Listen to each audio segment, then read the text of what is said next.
Local productions on QTV are made possible with support from viewers like you. Thank you.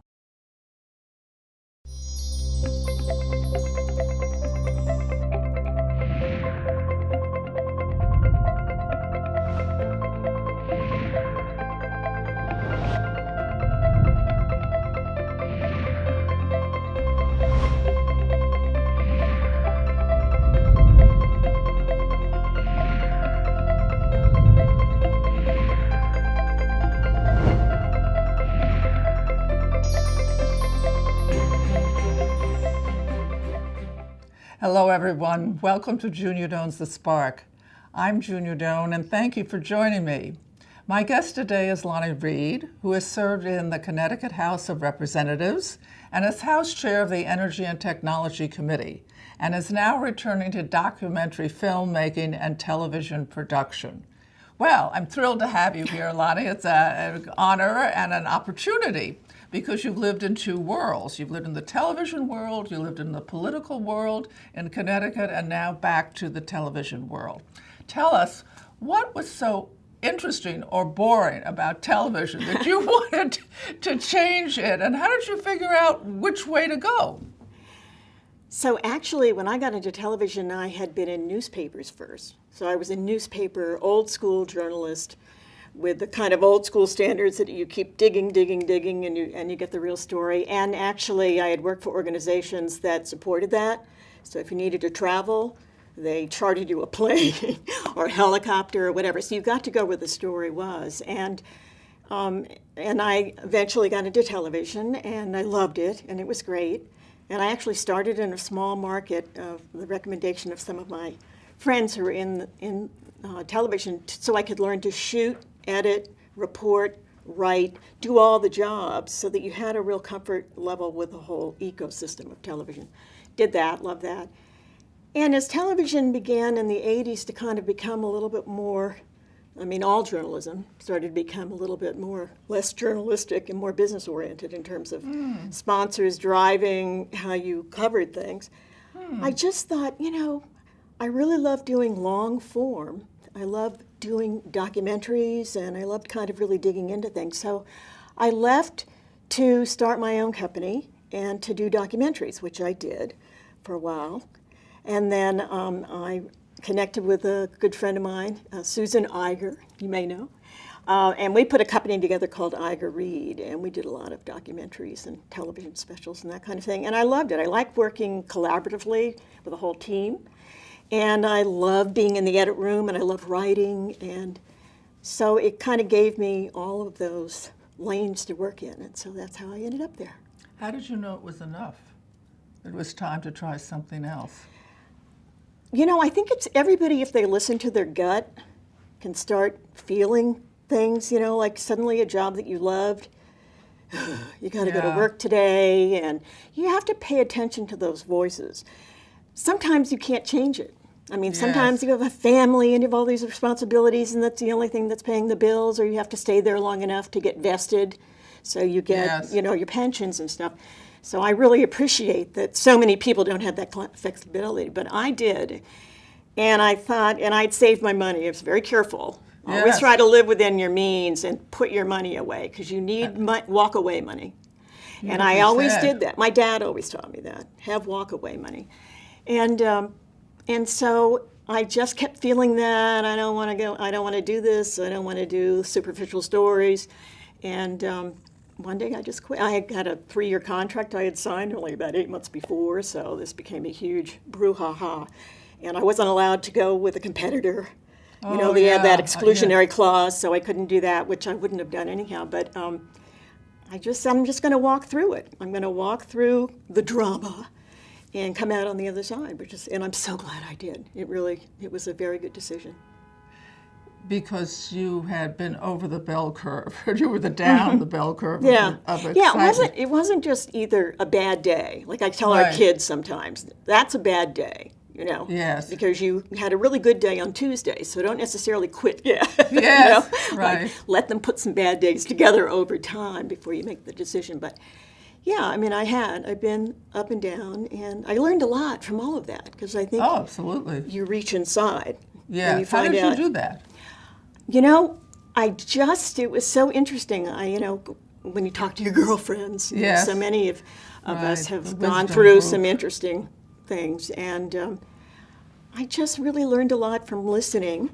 You talk about listening a lot. To friends who had done it and gone through it, and some older friends. I have a couple of wonderful older friends who were mentoring me, and I really got a lot of support for making the decision. And did you take a rest period after that just to shed the experiences you had just left? Or did immediately you sort out, well, here are the things I'm interested in, or whatever? I took a little bit of a rest period, and I did things. I had sort of postponed domesticity. So I did some things I'd always wanted to do, like redo an old house. So I bought a sawmill in Oh my Ridgefield, gosh. Connecticut. Good for you. And it was built in 1716. And it looked like nobody had dealt with it since then. And so I became a gardener, and I redid a house and all of that. And I was really glad I did it. But then when I had finished that, I was also done. Yes. It's like, all right, we've done that. Let's move on. But it was great. It was great to sort of dig in and do things I hadn't done or hadn't had time to do. Yes, Because an all of these adventure. careers take nothing but time. I mean, you work long days and into the night, so you frequently kind of neglect other aspects of your life. So I was glad I did that. And so I took some time and I kind of wandered back incrementally. But what made you interested in running for office? Was there an event in town, or was it just a new experience? Let's go. I know you were a speechwriter early on, so there may have been an interest there. So the man in my life tells me that I can't keep my mouth shut when things are going on. Maybe that's called words of wisdom. I don't know, but it was. So I live at the shore in Connecticut, and there was a proposal to build a big floating natural gas plant to float out on Long Island Sound, which my little beach cottage was on. And it's going to be 4 football fields long in Long Island Sound, which is a Yeah. pond. It's not the ocean. And then they were going to have a 60-mile pipeline. Oh, And then they were going to have these huge tankers come and deliver natural gas, but it was natural gas that had been cooled, so it was. yes. So then they had to put it on in this plant, and then they had to warm it up and then send it through pipe. It was a huge Yes. undertaking. Because I had worked in Washington for a U.S. senator who chaired the Energy Committee, I thought, gosh, I remember years ago they were going to do one of these projects out off of California, and it never happened. So I called people I knew in environment and energy out in California, and I said, why didn't that ever happen? And somebody said to me, oh, there was this environmental impact statement that said, yeah. I said, well, where is it? They said, well, it happened before we computerized everything, so it's actually a hard copy, the reports that came out. Well, where are they? I said. So I found this woman who was worked in environment in California, and she got really into it. They want to build that out there. So she sent somebody to a warehouse, and they found this document, and they FedExed it to me. And I opened it up, to find out why didn't they build this big floating LNG plant in Long Island, or off of California. Yes. And the first thing was the fear of something called catastrophic mooring failure. Which you are a reporter. Well, no, the bottom say, of things. My reporting skills have helped me so much in the political field because How? you dig until you get an answer that makes sense. You don't take the easy answers. And so we were able to, and then because I had been a New York reporter, I had done something on a nuclear power plant out on Long Island called Shoreham. So I knew a lot of people on Long Island. They killed that plant. So I called them up. I said, you're okay with putting a floating LNG plant? They said, no, but nobody's listening to us. So I put together a bi-state New York, Connecticut rally at my cottage and my neighbors' cottages, both parties. It was a bipartisan thing. And all these people showed up. They showed up in boats. They came over in ferries. They get from both states going, Yes. we don't want this. And that began building and building, and so we were able to kill it eventually. It was the governor of New York actually had the last say on it, and he said absolutely not. But so this became, wow. And then this became, you need to run for office, which was never, I also had I appeared on a talk show in New York, and I would interview politicians a lot, governors and Mayor Koch and Governor Cuomo, the first Governor Cuomo and stuff. And I used to always laugh at myself. I'm glad I'm in this chair and not in that chair. There's no way I'd ever want to be an elected official. But they kept saying, no, you need to. And my guy said, come on. This is something you're always been interested in. So what? So you run, you lose. Right. Or you're there for a while and then you leave. Just give it a shot. And so with the encouragement of friends and my family, I did it. And I did it for 10 years, and then again I decided I want to have another, chapter, and so last election season I decided not to run again. So, talking about people, did you relate differently, or how do you get successful in the television world, so to speak? Not the doing part, but the people part. And is that the same or different than getting successful in the political state house? I think there's a real similarity, and those are skills that you learn. I love working with people, so I always thought when we were out on a story, I didn't look at the cameraman and sound man and the lighting, all the people who came along as like, oh, people I need to order around. I looked at them as part of we're all in this together. And a lot of them had really good ideas. Yes. Hey, this is a better shot. So I always learned how to listen and to work together. And I love that. I love that collaborative aspect. And really, at its best, that's what you're doing when you're representing people. You're listening to them, and you're trying to figure out how to accomplish the good things, not all the things, but the good things together. And so I was really able to do that. And of course, communication, to really know how people are reacting. That's what works in communication to see how they're reacting? Body language, facial expressions. They're saying something positive, but their body is going, get me out of here, or no way. Kind of read the entire person when they're communicating with you. Mm-hmm. And that's really, it's important in everything you do. It's obviously something you do on a daily basis. But, you realize that you're not necessarily what's coming out of their mouth is not necessarily how they're really feeling. Really? Mm-hmm. In the political world? How interesting. Oh, no. Frequently, and a lot of times, not only with colleagues, because everybody's angry, but also with constituents. Or they don't know what it is. They have a feeling, and they're not quite sure why they are against something. But they just have a negative, and to let them talk it through, and to listen to them. Generous. And to help them get there. Say, well, what? So, in other words, you mean if it were a block away, you'd like it. Yeah.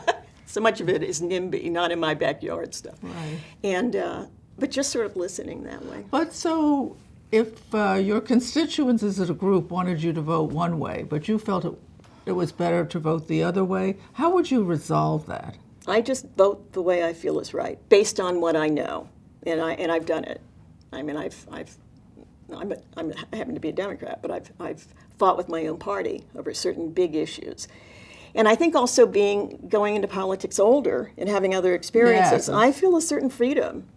I mean, I've already had a successful career.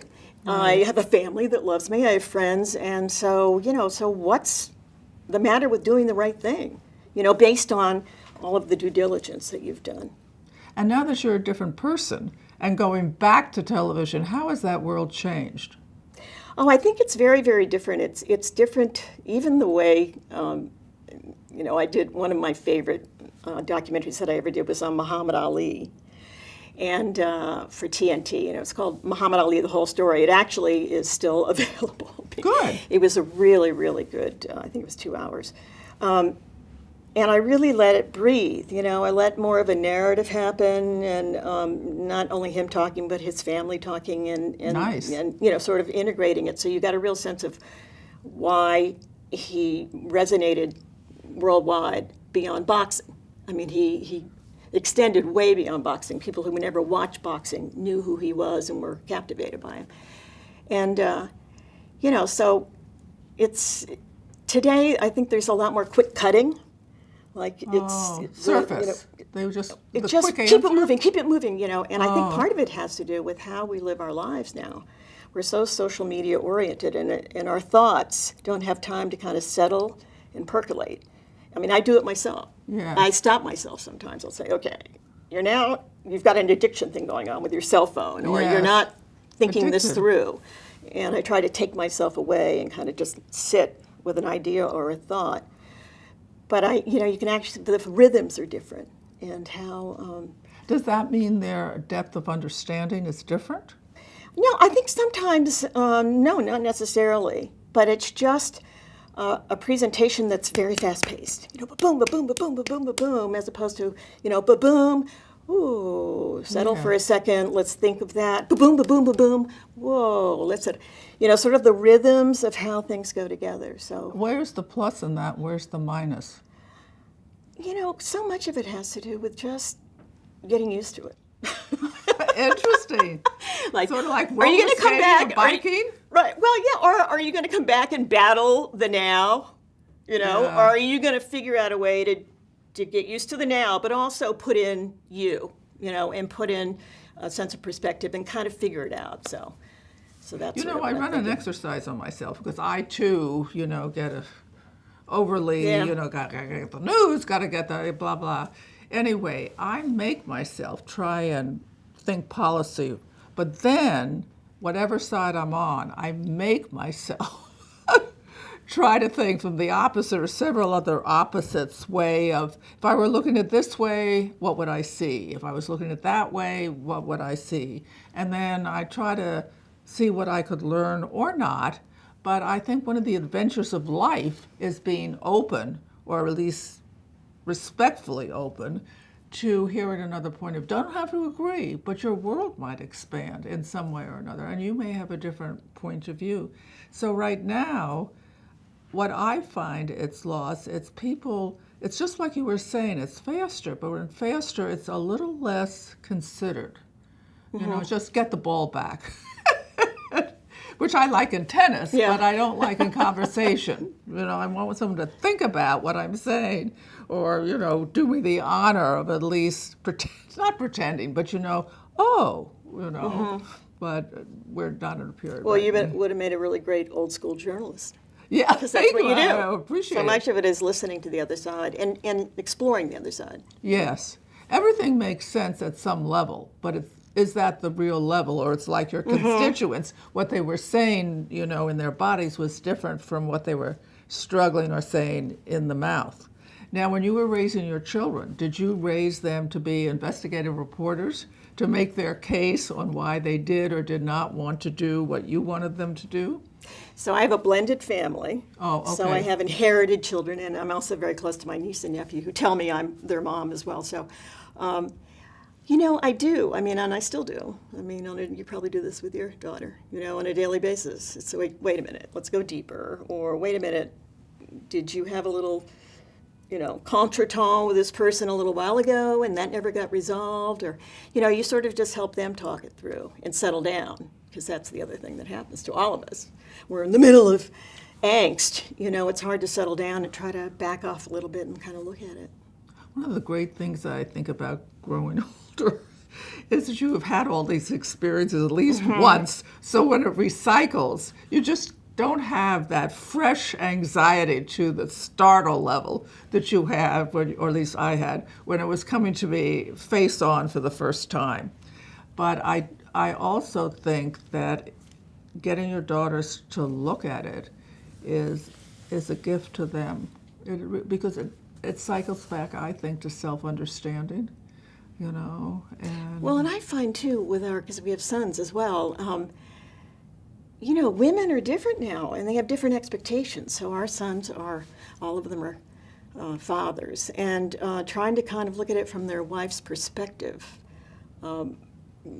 Pitching in more, or all of that, sort of understanding, well, she has a career too. So she's going to need a sense that everything's fine at home while she goes to Chicago to pursue, her career and what she's working on there for a business trip. And they actually have to talk it through too, because I think everybody's first reaction sometimes is like, well, I'm so busy and I'm so tired, and why do I have to do this? Let's settle it down. We're all a family. We're all a group. Let's figure it out. Oh, interesting. I think it's partly who you are as a person. I'm sort of solution-oriented, so when things blow, I'm asking myself, what are the various solutions, to this? It doesn't change the emotional, but then at least you have some idea of where this could go. Mm-hmm. And if anyone wanted to throw in something else, fine. But it's difficult. But I think men are raised differently. Boys are raised very much so. Much more collaborative, much more helpful. Mm-hmm. Some of my friends raised their sons to cook, to do the wash, all of it. And I was glad they had it. I didn't have a son. What is the most, what do I want to say, the thing you like best of who you've become? I think, I celebrate my failures as well as my successes. And as you said, building on what you just said, you just don't let it rip you up anymore. You stand back a little and and I laugh a lot. I think that's key. Yes. To really find the humor in every situation and to go to that place or the irony place or, to kind of really get a sense of perspective better. So I think I like that. I think I can still get whipped up. There's no doubt about it. I don't walk around, oh yes, I've got, no. There are days when but I feel like I know how to go inside and find what I need, or to reach out and find what I need in ways that I think when you're younger, you don't necessarily.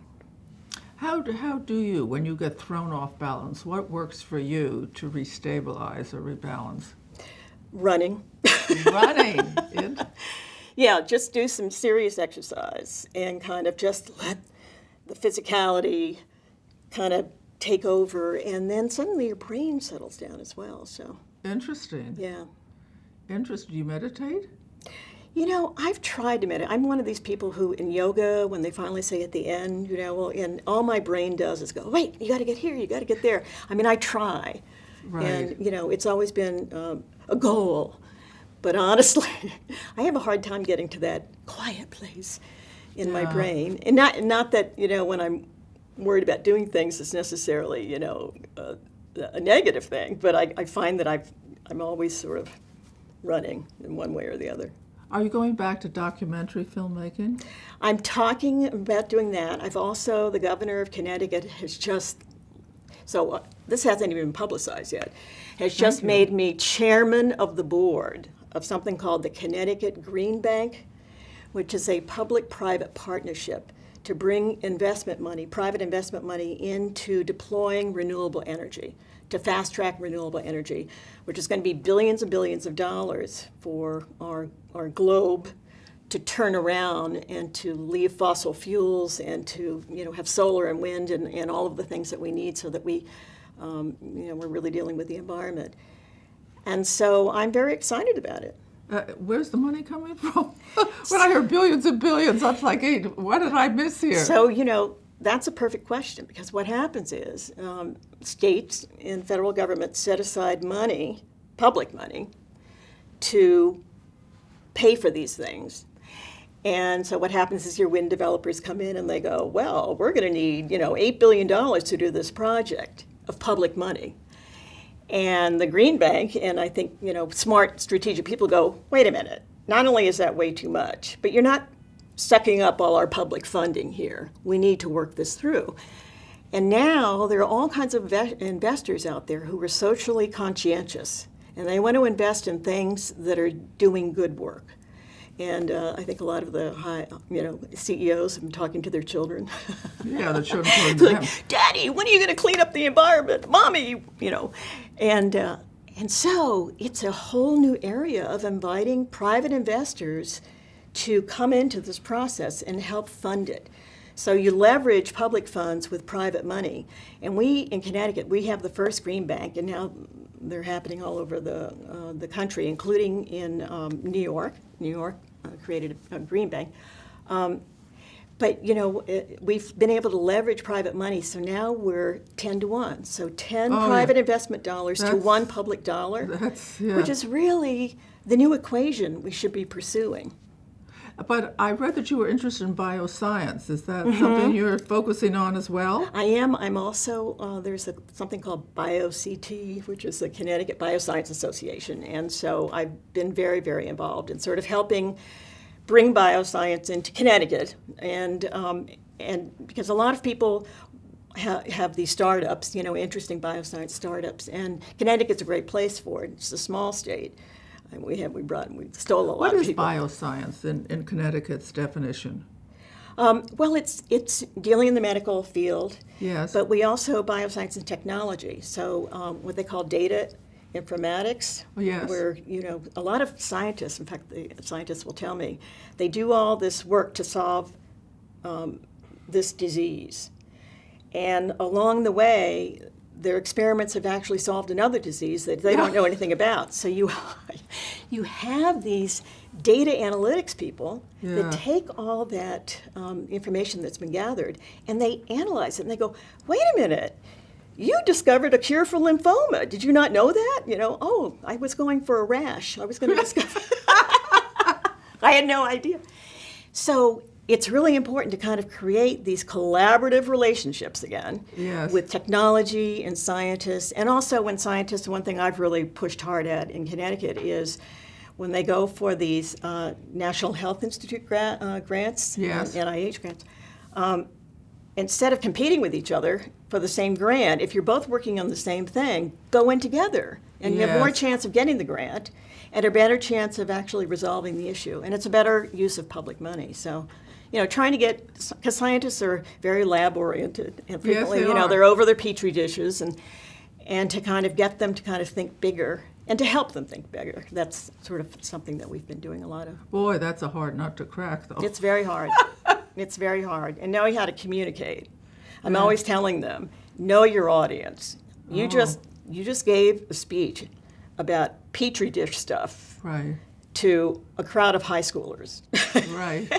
And they want to know that you're going to cure their grandfather's Parkinson's. They want to know what you're working on, as opposed to, this molecule did that to that molecule or whatever. No, tell them what you're going for. Put it in human terms. Thank you, Lonnie. So that's the answer to life. Really, if you think about it, get your information, find out a way to communicate, use humor, de-stress by exercise, and follow your passion to some things. She's someone who likes to dig deep and know. That started her in journalism. Times changed, things changed. You heard how it all happened, but she used, what do I want to say? She used energy. She has a lot of energy, so work on your energy too. And she brings with it a sense of the importance of trying to understand the other point of view, right? Don't have to agree with it, but at least let people know that you're listening to them. Watch the body language, watch the words, watch the face. Anyway, thank you for tuning in. Be kind to someone you know and someone you don't know, and I'll see you again next week. Have a beautiful week. Thank you so very much, and thank you, Lonnie. Thank you so much. To contact Junia, send her an email at juniadoansthespark@gmail.com. For more information, program schedules, and news about future guests, go to www.juniadoanthespark.com. Thank you for joining us. See you next time on Junia Doan's The Spark. Local productions on QTV are made possible with support from viewers like you. Thank you.